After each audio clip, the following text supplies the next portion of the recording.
পড়াতে বইয়ে ঘুমাইলে আগের দিনে মায়েরা যা করতো।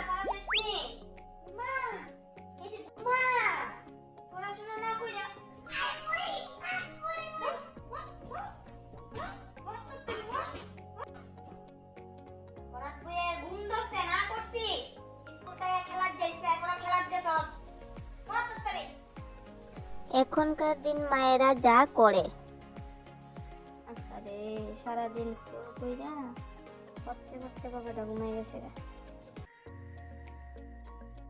আমার সাথে সহমত হলে অবশ্যই কমেন্ট করে জানাবেন, আর ভিডিওটা কেমন লাগলো বলবেন।